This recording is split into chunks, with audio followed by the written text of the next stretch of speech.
අද මං ඔයාලට අරගෙන එන්නේ මගේ කැම්පස් එකේ විශේෂ දවසක්. ඉතින් දිගටම රැඳිලා ඉන්න. අපි බලමු අද දවස කොහොමද ගෙවෙන්නේ කියලා.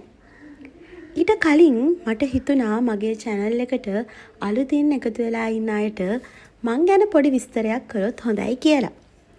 මම මදුෂා දිල්හානි. මම වයඹ කැම්පස් එකේ Food Quality Management External Degree Program එකක් follow කරනවා. ඒ වගේම මම අපේ රටේ ප්‍රසිද්ධ මැලිබන් බිස්කට් ආයතනයේ Manufacturing Excellence Associate විදිහට සේවය කරනවා. ඒ විතරක් නෙමෙයි මම Law of Attraction Motivation videos අපේ මේ Learn with Dil channel එකෙන් ඔයාලත් එක්ක බෙදා ගන්නවා. ඉතින් මං ගැන කතා කරා ඇති නේද?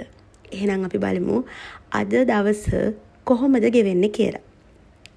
මම ඔයගොල්ලන්ට අද මේ වීඩියෝ එකෙන් අරගෙන එන්නේ අපේ කැම්පස් එකේ සිම්පෝසියම් ඩේට් එක ගැන. ඉතින් මං හිතනවා මේක කැම්පස් යන නංගිලා මල්ලිලාට ගොඩක් වැදගත් වෙයි කියලා. මොකක්ද මේ සිම්පෝසියම් එක කියන්නේ? ඊට කලින් අපි කතා කරමු මොකද්ද මේ රිසර්ච් එකක් කියන්නේ කියලා. රිසර්ච් එකක් කියන්නේ ඇත්තටම අපිට මොකක් හරි එන ප්‍රශ්නයක් ආවේ කොහොමද? ඒකෙන්නේ ඇයි? ඒක විසඳගන්නේ කොහොමද කියන එක ගැන අපිම විසඳුමක් හොයන එකට. සරලවම කිව්වොත් අපි හිතමු ඔයාලට මොකක් හරි ප්‍රශ්නයක් එනවා. නැත්නම් ඔයාලට ඕන වෙනවා ෆෝන් එකක් මිලදී ගන්න. එතකොට ඔයා මොකද කරන්නේ? ඒක ගැන Google කරනවා, මොනවද හොඳ ෆෝන්ස් බලනවා, ඔයාට ඕන RAM එක කොහොමද බලනවා, ඒ වගේම ඔයාට ෆෝන් එකේ තියෙන වැදගත්ම දේ මොකක්ද බලනවා. ඒ කියන්නේ කැමරා එකද, ස්පීඩ් එකද, එහෙම නැත්නම් ස්පේස් එකද, මෙන්න මේ වගේ දේවල්. එහෙම බලලා ඔයා ඔයාට සූට් වෙන ෆෝන් එක මොකක්ද කියලා දන්න අයකින් අහලා, යූස් කරන අයකින් අහලා, ෂොප් වලින් ඩීටේල්ස් අරන් ඔයාගේ බජට් එකට ගැලපෙන විදිහට ඔයා ෆෝන් එකක් සිලෙක්ට් කරගන්නවා. මේක එදිනදා ජීවිතේ අපි කරන හරිම සිම්පල් රිසර්ච් එකක්. හැබැයි ඇකඩමික් රිසර්ච් එකක් කියන්නේ මීට වඩා වෙනස් ගැඹුරු දෙයක්. අපි ඇකඩමික් රිසර්ච් එකක් කියලා කියන්නේ යම් කිසි ක්‍රමවේදයකට අනුව තියරිස් ඇඩ් කරලා විද්‍යාත්මක ක්‍රම යටතේ එවිඩන්ස් හොයාගෙන අපි මොකක් හරි අවුට්පුට් එකක් ඩිලිවර් කරන එක.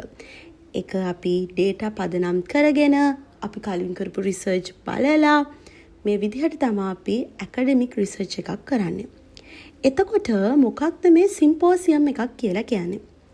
සිම්පෝසියම් එකක් කියලා කියන්නේ අපි ඒ විදිහට හදාගත්ත රිසර්ච් එකක අවුට්කම් එක ඩිලිවර් කරන විදිහ. එතකොට මේ සිම්පෝසියම් එකක ප්‍රසන්ටේෂන් කරන්න පුළුවන් විදි ගොඩක් තියෙනවා. විදි 5ක් විතර.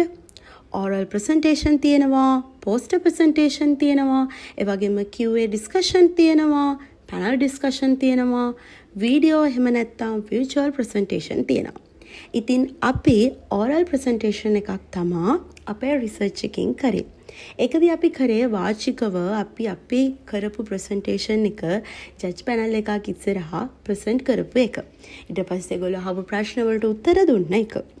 ඉතින් ඕගොල්ලන්ට බලා ගන්න පුළුවන් මම කොහොමද මගේ presentation එක present කරේ කියන එකත්. ඒ වගේම මේ presentation එක අපි කරනකොට අපි පැනල් වලට බෙදුවා. ඒ පැනල් වල හොඳම ප්‍රසන්ටර් කවුද කියන එකක් තේරුවා. ඉතින් අපේ පැනල් එකේ හොඳම ප්‍රසන්ටර් වෙන්න මට පුළුවන් වුණා. ඉතින් මං හිතනවා ඕගොල්ලන්ට සිම්පෝසියම් ඩේට් එකක් ගැන අයිඩියා එකක් මේ වීඩියෝ එකෙන් ගන්න පුළුවන් වෙන්න ඇති කියලා. ඉතින් ඔයාලට මොනවා හරි ප්‍රශ්න තියෙනවා නම් කමෙන්ට් කරන්න අමතක කරන්න එපා. එහෙනම් තවත් අලුත් වීඩියෝ එකකින් ආයමත් හම් වෙනකන් ඔයාලා හැමෝටම සුබ දවසක් ප්‍රාර්ථනා කරනවා. ඒ වගේම තාමත් Learn with Dil YouTube channel එක subscribe කරලා නැති කෙනෙක් ඉන්නවා නම් subscribe කරන්න කියලාත් ආදරෙන් මතක් කරනවා.